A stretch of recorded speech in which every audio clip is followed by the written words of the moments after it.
Hey everyone, welcome back to my channel. तो आज हम पढ़ने वाले हैं विटामिन्स के बारे में। कौन कौन से विटामिन्स होते हैं, कौन कौन से उनके डेफिशिएंसी सिम्टम्स होते हैं, ये सब चीज़ें आज हम डिस्कस करेंगे।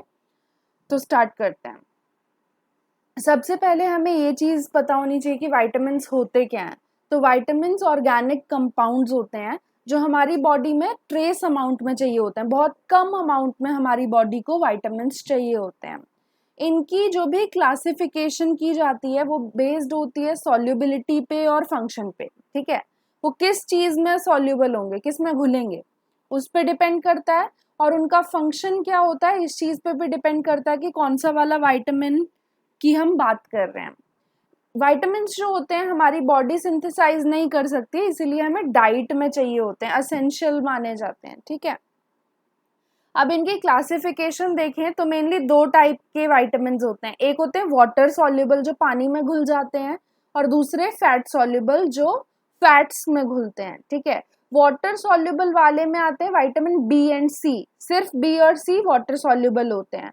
क्योंकि ये वाटर सॉल्युबल है तो क्या होगा कि ये जब भी किडनी जो है ब्लड को प्यूरिफाई करके यूरिन प्रोड्यूस करेगी, फिल्ट्रेट बनाएगी, यूरिन बनाएगी, तो उस यूरिन में क्योंकि वाटर है, ठीक है, तो उस वाटर के थ्रू ये बॉडी से बाहर रिलीज हो जाते हैं। तो विटामिन बी और सी की डेफिशिएंसी ज्यादातर हो जाती है बॉडी में। आपको ये कॉन्टिन्यूसली लेने पड़ते हैं अगर इनकी डेफिशिएंसी है बॉडी में, तो कुछ कुछ टाइम इंटरवल के बाद इनकी टैबलेट्स लेनी पड़ेगी। ठीक है, फैट सॉल्युबल विटामिन्स जो होते हैं इसमें एडीई के आते हैं। अब इसमें क्या चीज होती है, फैट सॉल्युबल वाले जो होते हैं वो आपकी बॉडी में एक बार घुस गए तो वो फैट में डिसॉल्व्ड है, और फैट जब तक आपकी बॉडी में है वो विटामिन्स भी आपकी बॉडी में रहेंगे, वो बॉडी से बाहर नहीं निकलेंगे। ठीक है, तो यही दो टाइप की क्लासिफिकेशन होती है, दो टाइप्स है मेनली ये विटामिन्स के। अब हम एक एक विटामिन को थोड़ी डिटेल में पढ़ते हैं। तो सबसे पहले आता है विटामिन ए, जिसका केमिकल नेम है रेटिनॉल। रेटिनॉल कहाँ से आया, रेटिना से आया है, आईज के लिए जरूरी होता है विटामिन ए। ठीक है, तो विटामिन ए क्योंकि रेटिनॉल है, ऑल किसके पीछे लगता है, जो अल्कोहल होता है, तो विटामिन ए को आइसोप्रेनॉइड अल्कोहल बोला जाता है। ये हार्मोन की तरह भी एक्ट कर सकता है और विजुअल पिगमेंट की तरह भी एक्ट करता है, देखने में भी मदद करता है। जैसे रोडोप्सिन, रोडोप्सिन पिगमेंट है जो आईज में रेटिना के अंदर प्रेजेंट होता है, रॉड सेल्स के अंदर, जो फिर विजुअलाइजेशन में, देखने में किसी भी चीज को हेल्प करेगा। इसका जो प्रिकर्सर होता है विटामिन ए बनाने के लिए हमारी बॉडी को जो चीज चाहिए वो है बीटा कैरोटीन। बीटा कैरोटीन कहाँ से मिलती है, कैरेट से मिलती है, मैंगो से मिलता है। तो ये बीटा कैरोटीन जब भी हमारी बॉडी के अंदर जाएगा इसका कन्वर्जन होगा इनटू रेटिनॉल। ठीक है, अब रेटिनॉल फर्दर ऑक्सीडाइज हो सकता है टू फॉर्म रेटिनल, या रेटिनल फिर से ऑक्सीडाइज होकर रेटिनोइक एसिड बना सकता है। ये डिफरेंट कंपोनेंट्स है जो रेटिनॉल बना सकता है।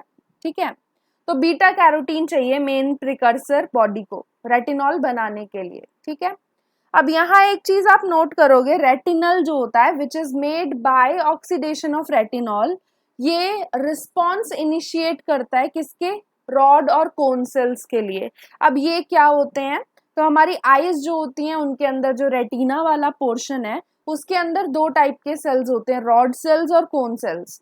रॉड सेल्स होते हैं जो ब्लैक एंड व्हाइट विजन के लिए रिस्पॉन्सिबल है, अंधेरे में और दिन में देखने में मदद करेंगे। कोन सेल्स जो होते हैं, सी से याद रखना, कोन एंड कलर, तो कोन सेल्स कलर देखने में मदद करते हैं। तो कलर ब्लाइंडनेस जब भी किसी पर्सन को होती है तो कोन सेल्स जो है वो ढंग से काम नहीं कर पा रहे हैं। ठीक है, रेटिनल जब ऑक्सीडाइज हो जाता है तो बन जाता है रेटिनोइक एसिड।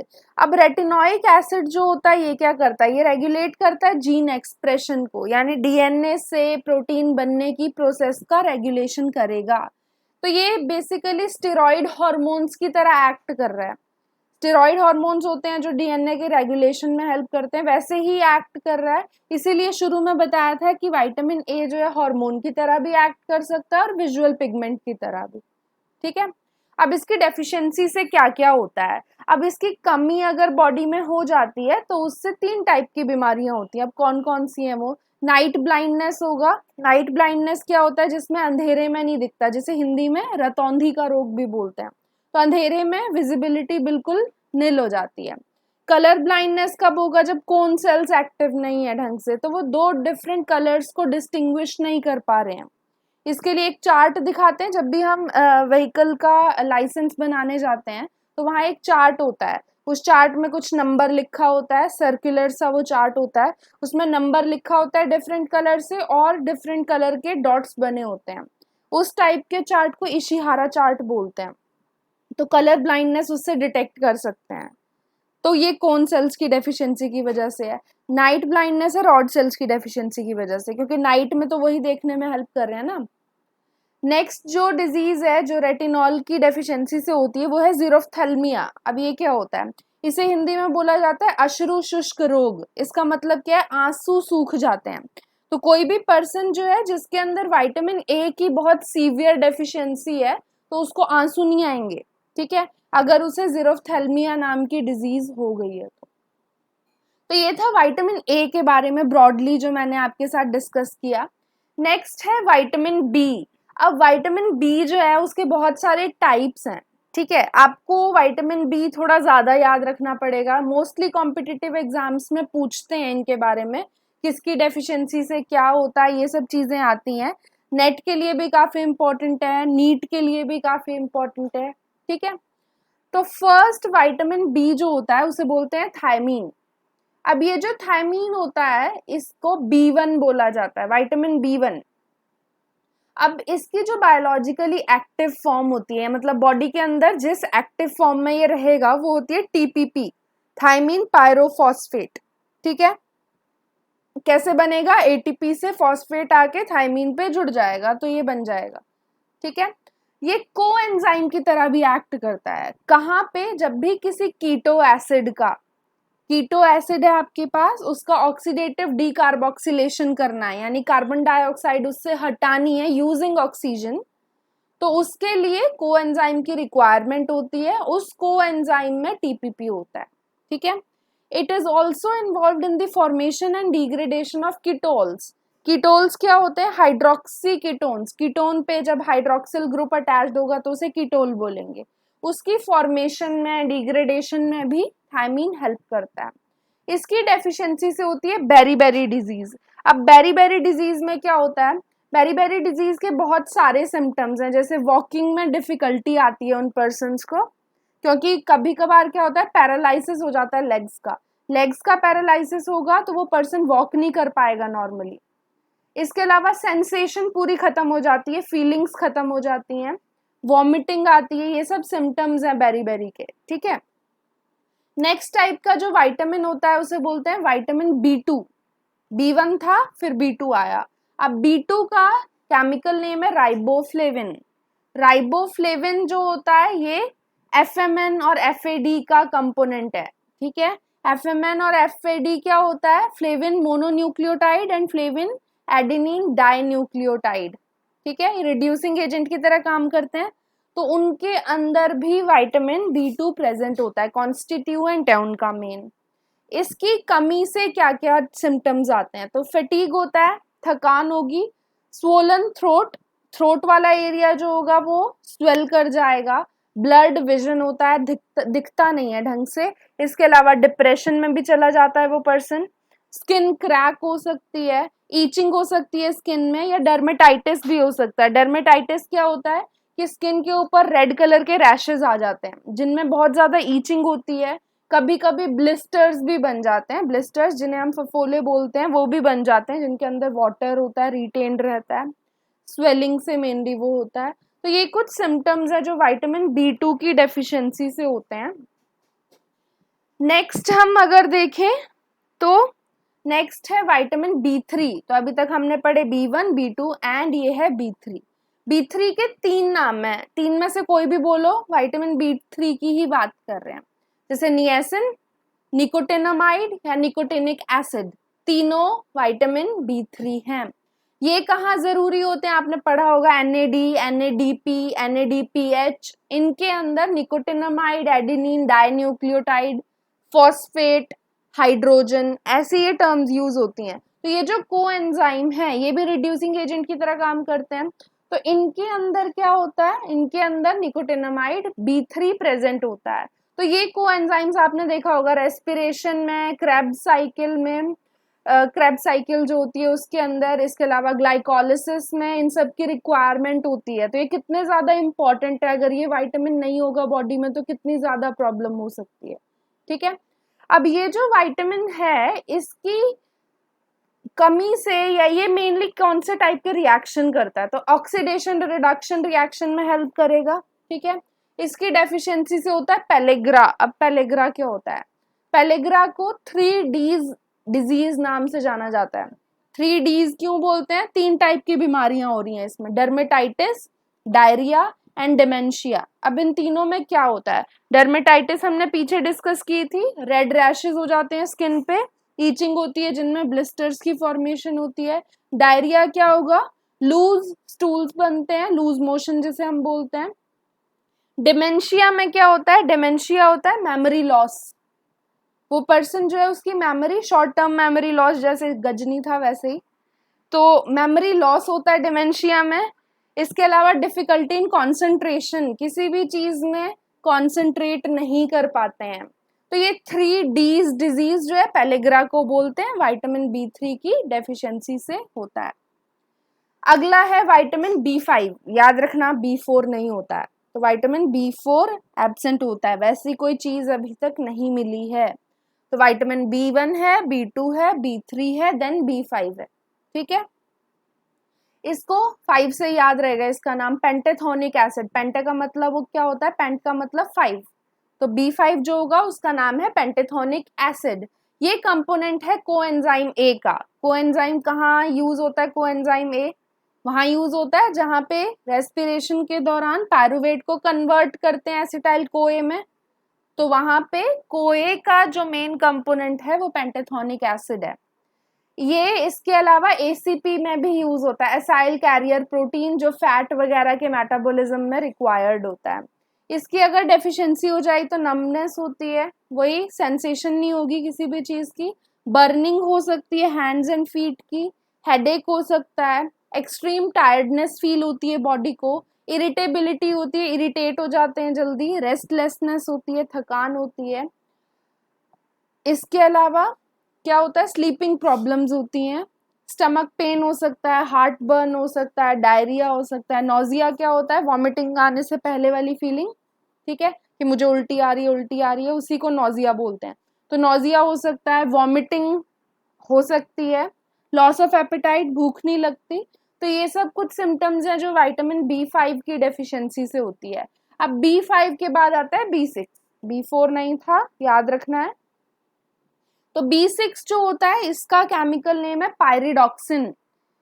लेकिन वैसे नॉर्मली जब भी हम विटामिन B6 की बात करेंगे ना, तो उसमें 3 टाइप के विटामिन होते हैं, 3 मतलब नाम होते हैं, 3 केमिकल्स हैं, पायरिडॉक्सिन, पायरिडॉक्सल, पायरिडॉक्समाइन।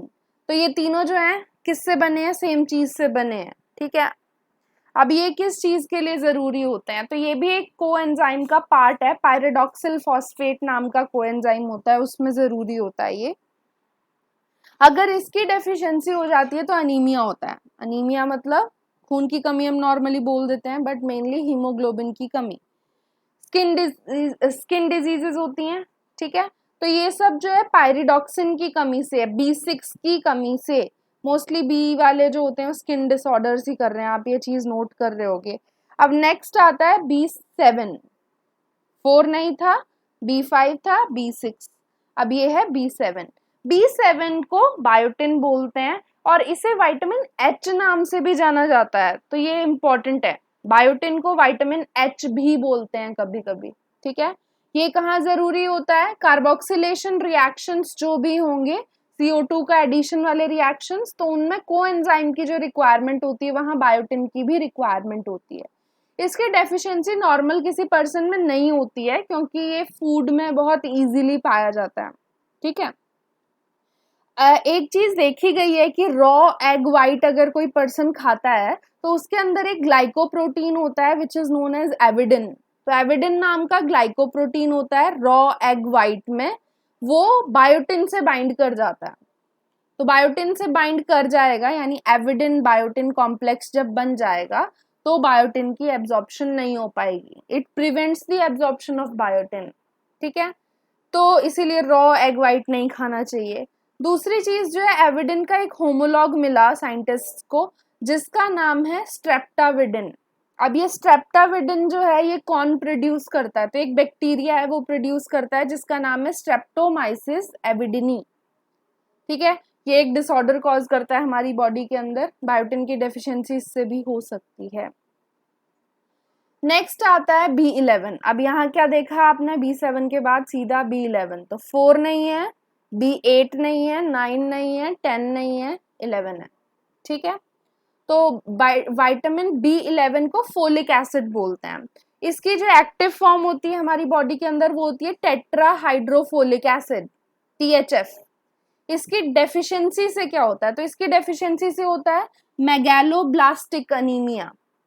ठीक है, अनीमिया का टाइप है एक। ठीक है, तो इसके अंदर होता क्या है, जब भी ये अनीमिया होगा पर्सन में, उस पर्सन के अंदर प्यूरिन, थाइमिडीन वगैरह नहीं बनेंगे या बहुत कम अमाउंट में बनेंगे। फोलिक एसिड की डेफिशिएंसी हो गई तो उनके कम बनने की वजह से डीएनए भी बहुत कम बनेगा। एग्जैक्टली नो नहीं होता जैसे यहाँ लिखा है, बिल्कुल ही नहीं होता डीएनए, ऐसा नहीं है। कुछ अमाउंट डीएनए का होगा लेकिन लोअर लेवल होगा। ठीक है, और इसके अलावा डीएनए नहीं होगा तो डिवीजन ढंग से नहीं हो पाएगी, तो सेल डिवीजन भी पॉसिबल नहीं हो पाती है। विटामिन B11 के बाद लास्ट जो विटामिन बी है वो है B12। B12 जो है हमें कर्ड से मिलता है। ठीक है, और कोबैलामीन इसका नाम है। कोबैलामीन से नाम से पता चल रहा है कोबाल्ट है इसके अंदर। ठीक है, कोबाल्ट इसके अंदर होता है। ये कोएंजाइम B12 की फॉर्मेशन में हेल्प करता है। इसके अलावा मिथाइल कोबालामीन नाम के कोएंजाइम की फॉर्मेशन में भी हेल्प करता है। इसकी डेफिशिएंसी से होती है पेर्निशियस अनीमिया। इसके अंदर क्या होता है, वही नोजिया, वॉमिटिंग, हार्ट बर्न होगा, ब्लोटिंग होगी, बॉडी जो है उसके अंदर स्वेलिंग फील होगी जैसे वाटर रिटेंशन से होती है, वेट लॉस भी फील हो सकता है। तो ये सब थे विटामिन बी। अब हम पढ़ेंगे, हमने बी क्या पढ़ा था स्टार्टिंग में, कौन सा वाला होता है ये, वाटर सॉल्युबल। ठीक है, अब हम सी पढ़ेंगे। सी जो होता है ये भी वाटर सॉल्युबल होता है, इसे हम एस्कॉर्बिक एसिड बोलते हैं। एस्कॉर्बिक एसिड जो होता है, एस्कॉर्बिक का मतलब होता है एंटी स्कर्वी, स्कर्वी को ठीक करने में हेल्प करता है। तो अगर इसकी कमी हो जाए तो बॉडी में स्कर्वी हो सकती है। स्कर्वी में क्या होता है, गम ब्लीडिंग होती है, गम्स जो होते हैं स्पॉन्जी हो जाते हैं, सोर हो जाते हैं।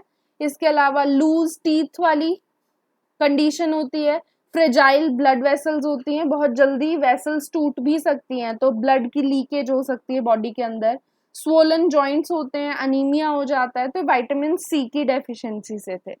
B and C water soluble, A हम पढ़ चुके हैं फैट सॉल्युबल, अब पढ़ेंगे डी। डी जो होता है इसे कोलेकैल्सिफेरॉल बोलते हैं या कैल्सियोल बोलते हैं, नाम से पता चल रहा है कैल्शियम होगा इसके अंदर। ठीक है, कैल्शियम की मेनली अपटेक में हेल्प करता है। तो ये हार्मोन के प्रिकर्सर की तरह भी एक्ट करता है, बहुत सारे हार्मोन्स बनाने में हेल्प करता है। ये हमारी बॉडी के अंदर नेचुरली खुद बनता है। देखो दो चीजें हैं, तीन चीजें हैं जो हमारी बॉडी में नॉर्मली बन रही हैं, तीन विटामिन। ए बन रहा है, बीटा कैरोटीन दे दो बॉडी को, बना लेगी खुद विटामिन ए। डी बना लेगी, और आगे हम पढ़ेंगे के भी बना लेती है। माइक्रोब्स चाहिए होते हैं उसके लिए, वो हमारे इंटेस्टाइन में नॉर्मली होते हैं। तो डी जो हमारी बॉडी में बन रहा है वो कैसे बन रहा है, जब भी हम बोलते हैं धूप में जाओ विटामिन डी मिलेगा, तो ऐसे मिलता नहीं है, वो हमारी बॉडी खुद बना रही है। कैसे बना रही है, हमारी बॉडी के अंदर जो भी कोलेस्टेरॉल होगा, 7D हाइड्रो कोलेस्टेरॉल, ये cholesterol in the presence of UV light, जो कहाँ से आई, सनलाइट से, तो उसकी प्रेजेंस में कन्वर्ट हो जाता है विटामिन डी में। ये प्रोसेस के लिए कोई एंजाइम नहीं चाहिए होता, तो नॉन एंजाइमेटिक प्रोसेस होती है ये। ठीक है, हमारी बॉडी खुद बना सकती है। And it is then transported to liver, liver में भेजा जाएगा फिर इसे, और लिवर में भेजने के लिए जिस प्रोटीन की रिक्वायरमेंट होती है दैट इज ट्रांसकैल्सिफेरिन। ठीक है, नेक्स्ट चीज क्या है कि कैल्सियोल यानी विटामिन डी जो होता है ये कैल्शियम अपटेक में हेल्प करता है इन दी इंटेस्टाइन, और कैल्शियम के लेवल को रेगुलेट करता है इन किडनी एंड बोन्स। तो इसकी डेफिशिएंसी हो जाएगी तो क्या होगा, रिकेट्स हो सकता है या ऑस्टियोमेलेसिया हो सकता है। रिकेट्स बच्चों में होता है जिसमें बोन्स जो हैं वो बो शेप की हो जाती हैं, क्योंकि उतना बॉडी वेट वो कैरी नहीं कर पाती, उनमें कैल्शियम नहीं है ज़्यादा। सेम टाइप का डिसऑर्डर ऑस्टियोमेलेशिया कहलाया जाता है इन एडल्ट्स। ठीक है, तो ये विटामिन डी था। नेक्स्ट है ई। ई बहुत सिंपल है, इसे टोकोफेरॉल बोलते हैं, एंटीऑक्सीडेंट की तरह काम करते हैं। बहुत सारे ब्यूटी प्रोडक्ट्स में आजकल कोई भी क्रीम ले लो, ब्यूटी क्रीम ले लो, उन सब के अंदर ई डला होता है। तो एंटीऑक्सीडेंट है ये। एंटीऑक्सीडेंट का मतलब क्या होता है कि आपकी स्किन पे कहीं से भी अगर मान लो ऑक्सीजन है, फ्री रेडिकल्स हैं, तो वो क्या करेंगे, हमारे सेल के कंपोनेंट्स को डिस्ट्रॉय करना शुरू कर देते हैं। ठीक है, बाय ऑक्सीडेशन। तो वो डिस्ट्रक्शन से प्रिवेंट करता है विटामिन ई। तो स्किन जो होगी बहुत अच्छी अच्छी आपको फील होगी, हेल्दी रहेगी। एक और चीज जो है, इसकी डेफिशिएंसी से फर्टिलिटी भी लूज हो जाती है। ठीक है, काफी कम हो जाती है, फर्टिलिटी में हेल्प करता है, यानी हमारी बॉडी के अंदर ये। ठीक है, तो ये विटामिन ई था। नेक्स्ट जो है, इसीलिए विटामिन ई को ब्यूटी विटामिन भी बोलते हैं, याद रखना, ब्यूटी विटामिन। लास्ट जो विटामिन है दैट इज के। विटामिन के को फाइलोक्विनोन या मैनाक्विनोन नाम से जाना जाता है। विटामिन K1 K2 ऐसे नाम होते हैं इनके। उतनी डिटेल में पढ़ने की जरूरत नहीं है, बहुत ज्यादा खास क्वेश्चंस नहीं आते, जो आते हैं वो सिर्फ इतना जितना मैंने पढ़ाया उतना बहुत है उसके लिए। विटामिन के जो होता है ये क्या करता है, पोस्ट ट्रांसलेशनल मॉडिफिकेशन करता है। ट्रांसलेशन के बाद यानी प्रोटीन बनने के बाद उसे मॉडिफाई कर देगा। कौन से प्रोटीन बनने के बाद, जो भी ब्लड के क्लॉटिंग फैक्टर्स हैं। ब्लड क्लॉटिंग क्या होता है, खून का थक्का जमना जिसे बोलते हैं। तो ब्लड जो होता है वो क्लॉट हो जाता है, एक जगह पे इकट्ठा हो जाता है, जम जाता है, तो उसे जमने से बचाने का काम करता है विटामिन के। ठीक है, इसके अलावा एक आपको वारफेरिन नाम दे रखा है, ये स्ट्रक्चरल एनालॉग है विटामिन के का, यानी विटामिन के की तरह ही स्ट्रक्चर इसका होता है। इसे नॉर्मली कहाँ यूज करते हैं, रैट पॉइजन की तरह यूज करते हैं। ठीक है, रैट्स को मारने के लिए, या क्लिनिकल उसमें भी यूज किया जाता है इंडस्ट्रीज में, जहाँ पे एंटी कोगुलेंट की तरह इसे यूज करते हैं, जमने से रोकता है ये चीजों। ठीक है, तो आज हमने बहुत सारे विटामिन्स पढ़े। विटामिन्स कौन कौन से होते हैं, कौन सा वाटर सॉल्युबल है, कौन सा फैट सॉल्युबल है, हमारी बॉडी के अंदर वो किस किस जगह पे एक्ट करते हैं। इसके अलावा ये भी पढ़ा कि उनके डेफिशिएंसी से कौन कौन से सिम्टम्स आते हैं या कौन से डिसऑर्डर्स होते हैं। आगे आने वाली वीडियोस और हेल्पफुल होने वाली हैं, तो please subscribe to my channel, and if you want to share it with your friends also, तो शेयर करो, लाइक करो, इससे मैं और ज़्यादा वीडियोस बनाने के लिए मोटिवेट होंगी। Thank you so much.